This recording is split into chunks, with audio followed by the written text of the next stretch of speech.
Olá! Agora o nosso estudo é do capítulo 6 de Marcos. Para começar, vamos orar? Pai Celestial, nos colocamos mais uma vez diante do Teu altar. Pedimos, Pai, que o Senhor abra o nosso coração, abra o nosso entendimento, para que possamos aprender a Tua palavra. Que venhamos, Pai, diante do Senhor a ser terrenos férteis, para que a Tua palavra gere frutos e para que a Tua palavra gere em nós mais sementes, Senhor, para que venhamos a ensinar também a outras pessoas a Tua verdade. Desde já, te agradecemos mais uma vez por tudo que o Senhor tem feito, por tudo que o Senhor tem nos ensinado. Rendemos toda a glória, toda a adoração ao Senhor. Em nome do nosso Senhor Jesus. Amém. Então, Marcos, capítulo 6. A versão da Bíblia que eu uso é a NVT.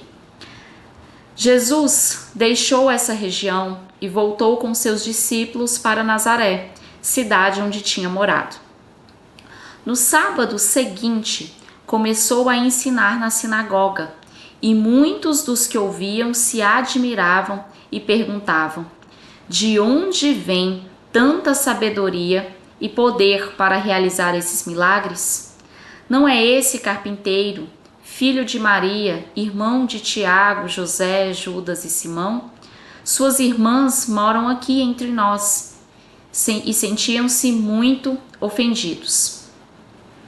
Então, Jesus lhes disse: um profeta recebe honra em toda parte, menos em sua cidade e entre seus parentes e sua própria família.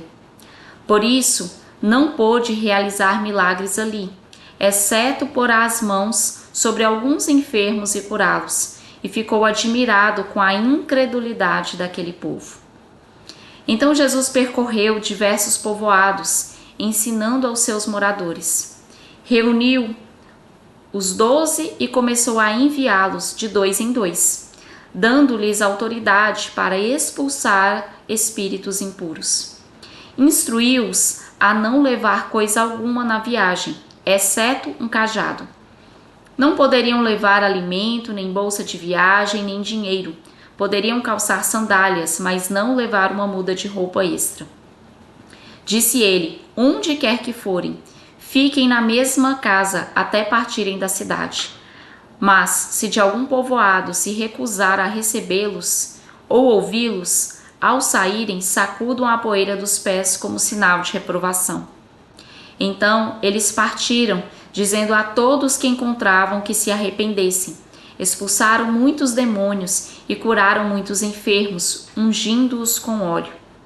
Logo, o rei Herodes ouviu falar de Jesus, pois todos comentavam a seu respeito. Alguns diziam: João Batista ressuscitou dos mortos, por isso tem poder para fazer esses milagres. Outros diziam: é Elias. Ainda outros diziam: é um profeta como os profetas de antigamente. Quando Herodes ouviu falar de Jesus, disse: João, o homem a quem decapitei, voltou dos mortos. O rei havia mandado prender e encarcerar João para agradar Herodias. Ela era esposa de seu irmão Filipe, mas Herodes tinha se casado com ela. João dizia a Herodes: é contra a lei que o Senhor viva com a esposa de seu irmão. Por isso, Herodias guardava rancor de João e queria matá-lo, mas não podia fazê-lo, pois Herodes o respeitava e o protegia, sabendo que ele era um homem justo e santo. Herodes ficava muito perturbado sempre que falava com João, mas mesmo assim gostava de ouvi-lo. Finalmente, no aniversário de Herodes, Herodias teve a oportunidade que procurava. Ele deu uma festa para os membros do alto escalão do governo, para seus oficiais militares e para os cidadãos mais importantes da Galileia. Sua filha também chamava Herodias. Entrou e apresentou uma dança que agradou muito Herodes e seus convidados. Peça-me qualquer coisa que deseje e eu lhe darei, disse a moça. E prometeu sob juramento: eu lhe darei o que pedir, até metade do meu reino. Ela saiu e perguntou à mãe: o que devo pedir?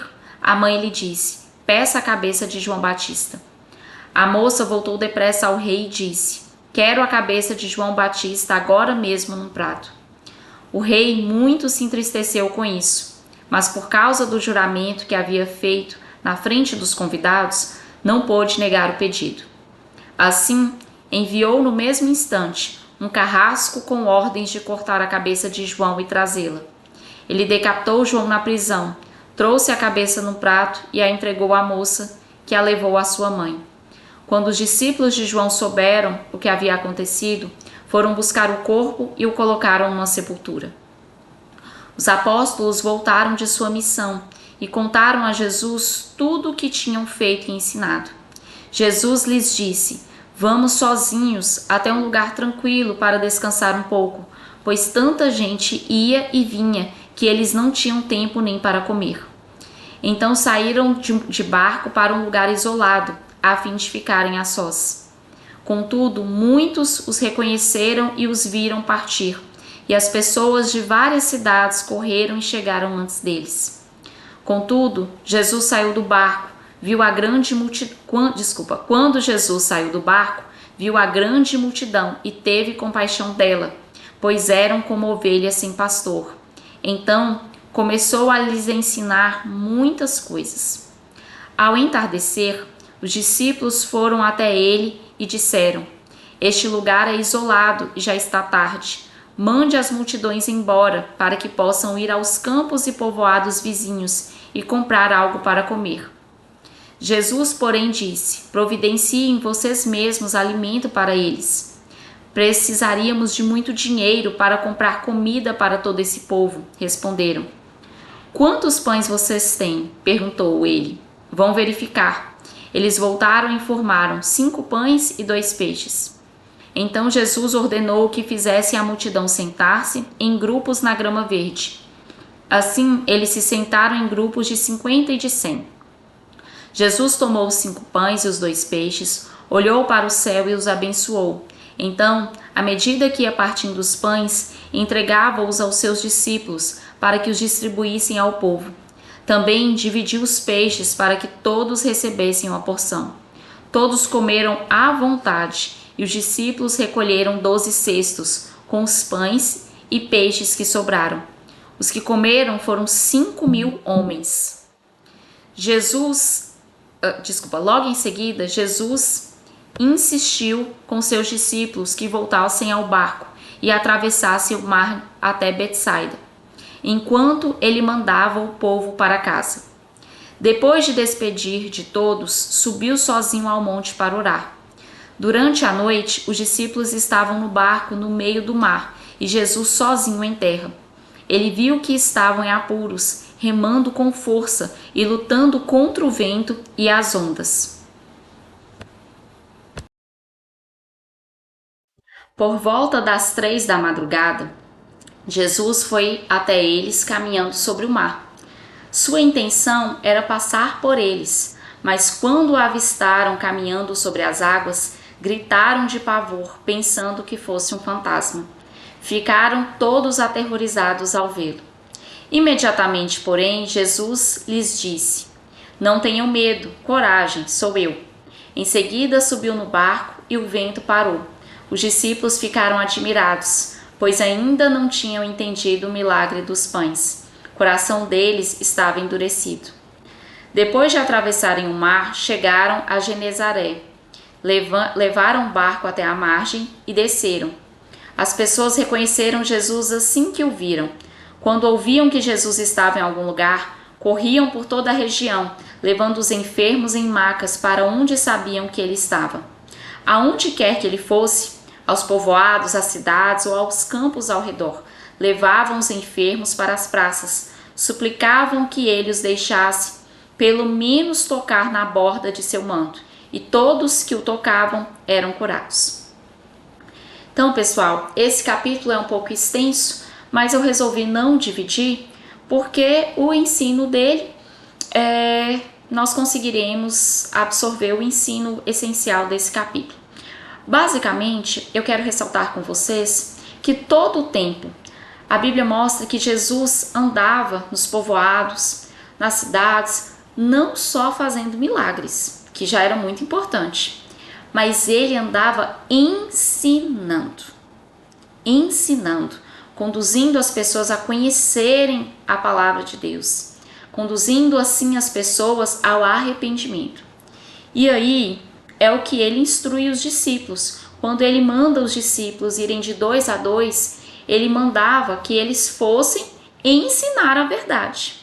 E por que eu ressalto isso? Os milagres são muito importantes. A cura, a libertação é muito importante. Mas nós não devemos apenas focar nessa parte, entende? Então, assim, o ministério essencial da igreja é ensinar a palavra. As curas, libertações, tudo que Deus faz, as bênçãos de Deus, elas são muito importantes. Mas elas são secundárias. Não adianta receber todas as bênçãos, toda a libertação, todos os milagres, se não tiver salvação, entendeu? Então, por que eu estou enfatizando isso? É fundamental que eu, que você, que as igrejas, elas ensinem a palavra para conduzir as pessoas ao arrependimento. Não sou contra fazer libertação, ao contrário, já participei e participo de eventos de libertação, inclusive recomendo muito a pastora Tânia Tereza, o ministério da pastora Tânia Tereza de Carvalho, que o ministério dela essencialmente fala muito sobre libertação, mas é um ministério, eu já pude, com a graça de Deus, participar do evento dela, que ela ministra, que é o SILC, que é um Seminário Intensivo de Libertação e Cura, e é ensinado ali a palavra, entendeu? Então ela vai te ensinando na palavra onde que o inimigo teve legalidade para tocar na sua vida. E aí onde você tem legalidade, você é conduzido ao arrependimento, a confissão, ao arrependimento, fecha aquela porta, se expulsa o inimigo que tinha entrado por ali e o problema resolve, entendeu? Então eu estou reforçando isso porque não adianta só orar pelas pessoas, haver a cura, o ministério trabalhar só libertação, só cura, se não ensinar as pessoas a palavra, conduzir as pessoas ao arrependimento. Porque o que é de que adianta a pessoa estar curada, a pessoa ser liberta de um espírito impuro, se ela não for salva? Entendeu? Então nós temos que voltar ao ensino da palavra, tá? E aí é o que Jesus instrui. Ele faz e instrui os discípulos também a fazerem, a irem aos povoados ensinando, a conduzindo as pessoas através do ensino que se arrependessem. E aí eles expulsavam demônios, curavam enfermos, como nós vemos no versículo 13, mas o versículo 12 mostra que eles diziam a todos que encontravam que se arrependessem, certo? Então o ensino que você der, que eu der, que as igrejas derem, não pode ser só cura, libertação, prosperidade, as bênçãos de Deus. Tem que ser ensinar, porque esse é o ensino de Jesus. Ensinar a palavra para conduzir as pessoas ao arrependimento, certo? E aí, outra questão que eu quero reforçar com vocês é o fato, dos discípulos vivenciarem o milagre dos pães, Tinha muitas pessoas, tanto que sentaram em grupos de 50, de 100, e Jesus multiplicou os pães e peixes para alimentar toda aquela multidão.